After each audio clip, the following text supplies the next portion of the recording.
What happens when Hollywood's stuffed guy, Hollywood's most outspoken, meets daytime television's most controversial host?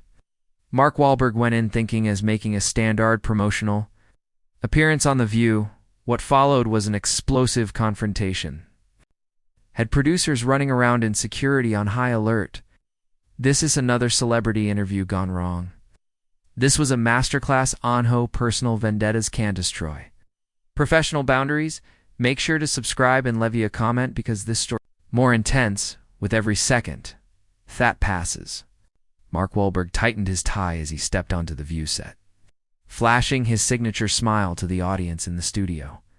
The applause was genial, even welcoming, but there was something in Joy Behar's eyes that immediately made him nervous. He'd done hundreds of interviews and stood up to critics and skeptics, but something about Joy's look warned him. This wouldn't be the chatty afternoon his publicist had promised. "Welcome back to The View. I'm Joy Behar," she began, her voice conveying that familiar bit of that regular viewers recognized as a sign of trouble. "We're here with Mark Wahlberg." And Mark. I must say I've been anticipating this interview for a very long time. Mark got comfortable in his chair, that Boston swagger oozing from every movement. "Thanks for having me, Joy. Always a pleasure to be here with you women." "Oh, is it though?" Joy's smile was a knife edge. "Because I do believe you had some very strong feelings about people in my profession. Something in the way actors assume that they're apolitical gurus." The audience shifted uneasily. This wasn't the typical teasing repartee. They were Yuseto on celebrity interviews. Mark's jaw clenched a little, but he maintained his dignity. "I believe that you may be taking something out of context there, Joy." "Am I, though?" "Because I have the quote to hand." Joy rummaged through her papers with theatrical flair. Quote, "Some of these Hollywood types need to stick to what they know rather than lecturing working-class Americans on politics." Ring any bells? Mark leaned forward, his voice firm but level. "That wasn't aimed at anyone in particular, Joy, and honestly, I do stand by it. It's a difference between having opinions and talking down to folks." "Talking down to folks," Joy said, her voice full of affected worry. "That's rich coming from someone who's built a career on playing the streetwise tough guy act. Tell me, Mark, when exactly did you become the representative for working-class Americans?" The temperature in the studio dropped a few degrees. Co-hosts Whoopi Goldberg and Theothers traded glances that were shouting discomfort. This was going to lighthearted promo bit, note an apolitical ambush. "I never said I was anyone's spokesperson," Mark shot back, his Boston accent growing stronger, or his anger intensified. "But I came up in Dorchester, Joy. I know what he's like to struggle, to hold down multi-pell jobs just to get by. I didn't grow up in some ivory tower making jokes about people's real problems." Joy's eyes flash out with anger. "Ivory tower? That's what you think this is?" "I've been working at this business longer than you've been famous, buddy. I've earned my right to have opinions, and I've earned my right to call them out when they're wrong," Mark shot back. "You sit here every day making millions, telling people how they should think, how they should vote, how they should live their lives. Meanwhile, the people you're lecturing are trying to figure out how to pay rent." The studio audience was completely silent now, the tension so thick you could cut it with a knife. Whoopi tried to interject. "Maybe we should take a quick break," but Joy waved her off dismissively. No, I want to hear this," Joy said, leaning back in her chair with asmog expression. "Please, Mark, shed some light. Tell us how we should be utilizing our platform. Do we simply stick to pieces, discuss the weather, perhaps talk about your latest film without posing any real questions?" Mark's fist clenched on the table. "You know what? Joy, you're illustrating my point right now. You're not interested in having a dialogue. You're interested in being correct. You're interested in embarrassing me because you didn't like what Ty said." "What you said was ignorant," Joy snapped, all pretensive. "Civility's gone. You want to discuss the working class? I grew up in Brooklyn. My father was a truck driver. Don't lecture me about struggle. Then why do you act like you're better than everybody else?" Mark's voice was rising now, his famous temper starting to show.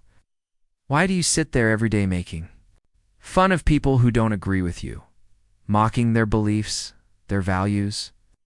Joy laughed, a bitter sound that rang through the studio. "Their values? Do you mean like your values?" The same values that had you getting arrested how many times as a child? The same values that saw you committing hate crimes. The studio fell dead silent. Mark's face paled, then flushed with rage. That's a low blow even for you, Joy. Is it, though? Because if we're discussing values, perhaps you should discuss your past. Perhaps we ought to speak about the actual Mark Wahlberg, not this whitewashed Hollywood version you've produced. Mark jumped up suddenly. His chair screeched across the floor. You know what? It's kind of thing I'm talking about. You can have a disagreement without making it personal.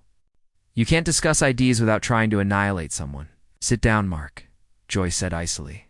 We're not finished here. Yeah, we are, Mark said. Buth didn't sit down, his hand shaking with anger. This isn't an interview, it's a hit piece. Andy, I'm not going to sit there and allow you to rip me apart for your amusement. The camera cut every second of the mounting confrontation. The control room producer Sergei Skry, trying to understand how to deal with it. This was live TV at its most unpredictable, and nobody knew what was going to happen next. Joy's eyes shone with satisfaction as she saw composure break down. She had him just where she wanted him, and she wasn't going to let him walk out. Oh, Sano, you're going to run away? It's very mature, Mark. Very working-class hero of you. Mark's fist tightened. I'm not running from anything, Joy. I'm refusing to be a part of your circus. My circus. Joy laughed. That same strident sound that was starting to annoy nerves came on my show, Mark.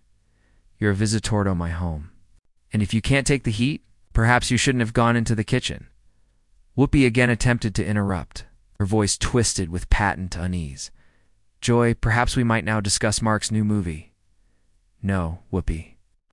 Joy spoke, not once looking away from Mark. I believe that our viewers have a right to know who they are actually working with here. Mark wishes to discuss values and working-class credentials, so let's discuss about them. Mark gradually sat down again, his jaw clenched in a hard line. Fine, let's speak. But let's be honest, Joy. Something you appear to have trouble with. Honest. Joy's voice rose higher. You want honest? Honest is accepting that you're nothing more than an advantage actor who has lost sight off where he originated. Honest is accepting that you've earned more plain tough than most people learn in a lifetime. You believe I've lost sight of where I originated? Mark's voice was perilously low now. Do you think because I've done well? I don't know what it is. Like to have nothing. To see my mother work 3 jobs just to have food on the table? Joy waved her hand in a dismissive motion.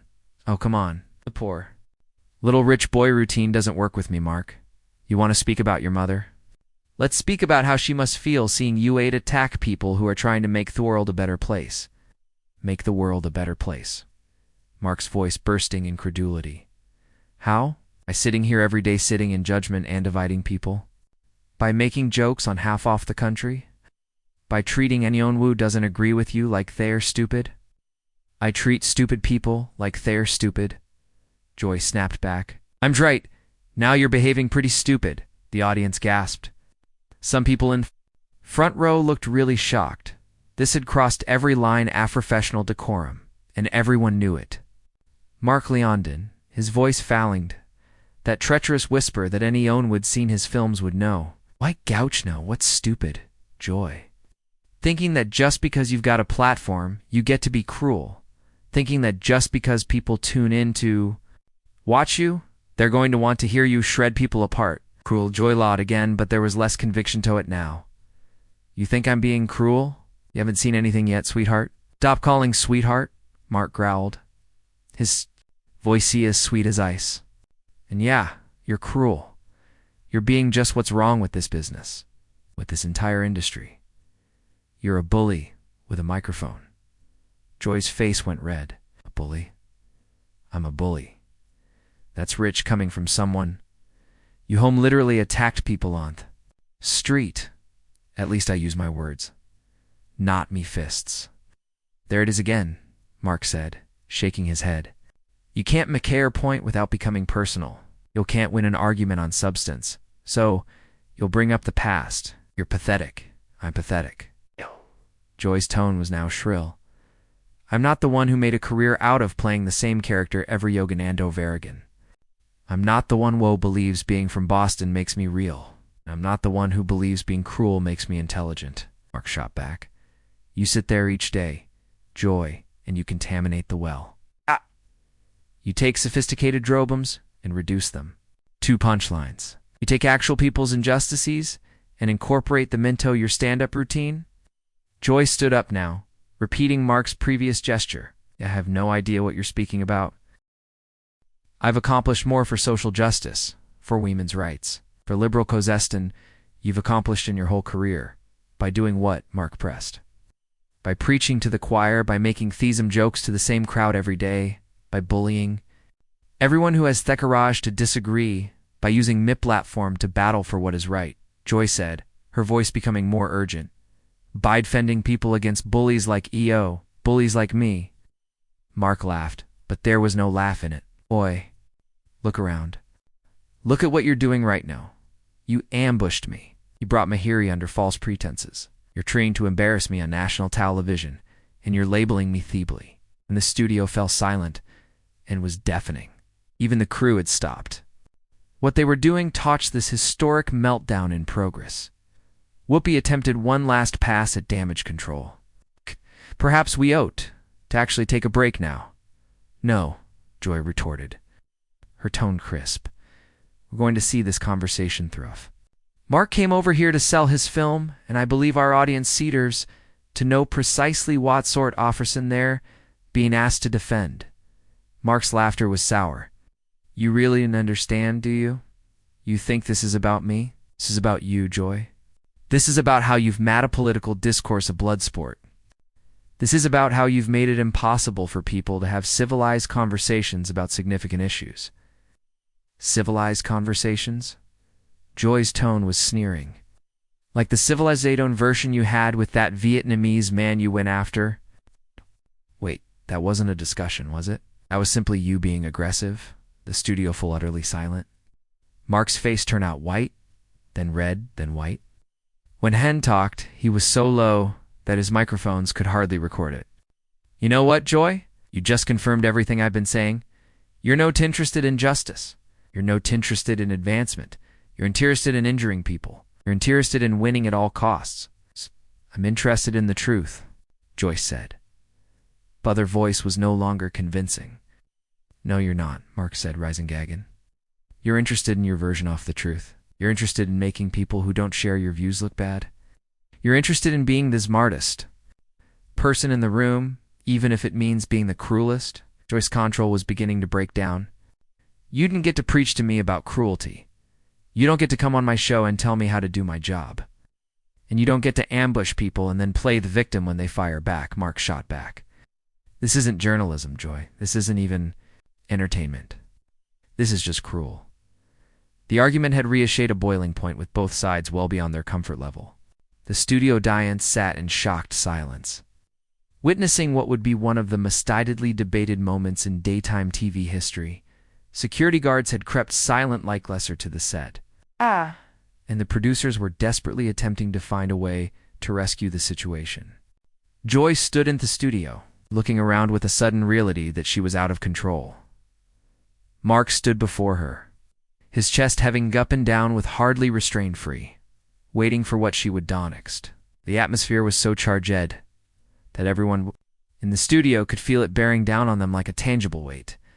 The quiet was drawn out for what seemed like an eternity until Joy made her fateful error. With a smile that would torment her for years to come, she delivered the punch that would finish her career on The View. But you know what, Mark? Maybe you should return to your little Boston neighborhood and remain there. Leave the thinking to individual schwo. Actually know what they're discussing out. Mark's eyes were narrowed to slits. My little Boston neighborhood. The one where actual human beings reside. The one where individuals have honest jobs and aren't paid millions to be mean on TV. Honest jobs? Joy laughed. Such as drug sling.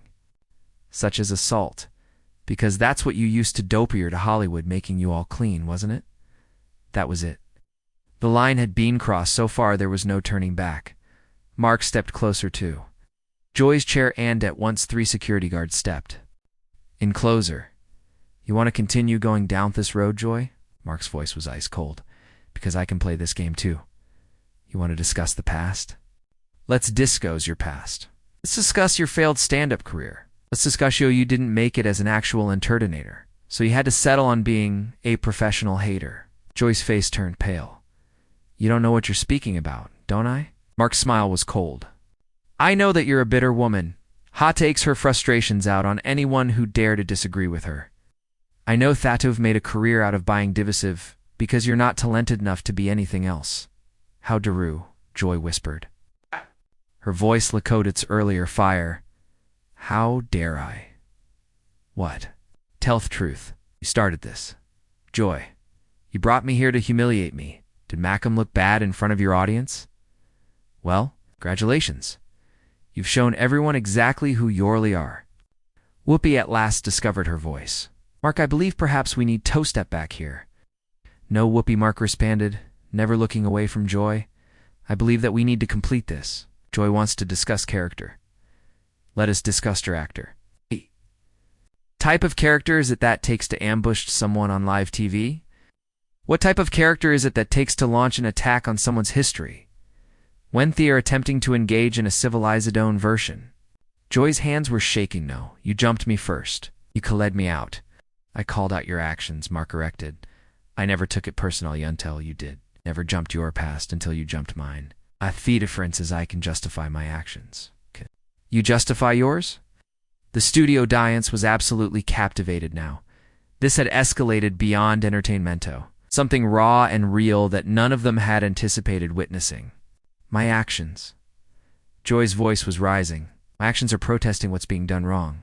My actions are protesting people like you who believe they can threaten women. Threaten women. Mark laughed, but it was not a laugh filled with humor. Joy, you're not a victim in this situation. You're the aggressor. You're the one who's been attacking me since I sat down. You're Theon who's been attempting to threaten me. I'm asking difficult questions. Joy fired back. That's what journalists do. Journalist Mark's voice was full of incredulity. You think you're a journalist? Journalists questuanto uncover the truth. You questuanto criticize. You questuanto stir up trouble. You're a journalist. Joy, you're a shock jock with a daytime TV show. Donsalt landed hard. Joy's face folded for a second before Donzer came back full force. Get out, she said softly. What? Mark asked in earnest surprise. Told you to get out, Joy insisted, her voice rising. Get off my show. Get out of my studio. I don't have to sit here and be subjected to this. Mark looked at her with incredulity. You're kicking me off? After you ambushed me? After you attacked my past? After you attempted to humiliate me? Yes, Joy stated, standing and pointing towards the door. I'm kicking you off. This is my show, and I determine who gets to remain. Mark slowly shook his head. Yakuna what, Joy? This is ideal. This is perfectly ideal. You invite me to this place. You threaten me. You make it personal. And when I fight back, you get me kicked out. You just verified every one of the points I said. About you. Security, Joy shouted, her voice shattering. Please remove Mr. Wahlberg from the set. Security guards hesitated. This was not a scenario he'd ever had to handle beer. Mark wasn't being aggressive or threatening. He was simply defending himself against what everybody could see was an unprovoked assault. It's okay, Mark said, holding up his hands. I'll get out of here, but not because you are kicking me out. I'll get out because you have had too much respect for myself to sit there and be treated badly by someone who's forgetting how decency looks. He began to walk towards the door, then turned back one last time. You know what the most disappointing thing is, Joy? You could have had an actual conversation, Toady. Could have mended the splits to prove that individuals with different views can still converse with each other respectfully. Rather, you did exactly what everybody expects you to do. Just be the villain. Joy's face turned crimson with anger and shame. Just leave. I'm gone, Mark said quietly. But I want your viewers to recall this moment. Get out them to recall who initiated. Thesified who attempted to conclude it. I want them to recall who was civil, Onduo was inhumane. I want them to recall Wo was a professional and Hoei is a bully. As Mark walked off stage, Studio was in shocked silence. Joy stood there trembling with anger and humiliation. Suddenly she had come to the realization that she had just given Mark the greatest win of his career. She had tested every argument ever made about her personality, and she'd done it to a television audience of millions. The camera continued to roll as Mark walked out through the exit door, leaving behind studio full of stunned faces and a host who'd just killed his career on live TV. The battle was fought and won. But the war was lost. Joy'd won her fight. Butch had lost the war. Whoopi attempted to salvage the situation. We'll bear it back after this commercial break. But everyone knew there was no coming back from what had just transpired. The View had just seen the masked explosive confrontation in its history, and it was all Joy's fault. The aftermath would be swift and brutal. Social media would blow up with clips off confrontation. News outlets would dissect every word, every gesture, every moment of the fight, and above it all, one thing would be crystal clear. Joy Behar had finally gone too far. Mark Wahlberg had come to the conclusion to sell his movie, but he'd departed as the victor of the milestone-sided fight on daytime television history. He'd been removed from the show, but he'd left with his dignity intact. Joy, however, lost something. That date that she would never gain. The respect of her audience and the credibility of her voice. The confrontation was over, but the conversation it started would continue for years to come. And every time Samion talked about what happened that day, they would remember who was the professional and who was the bully. They would remember who tried to have a civilized conversation and who chose to make it personal. They would remember walked away with their head held high, and who was left standing in through a cage of their own.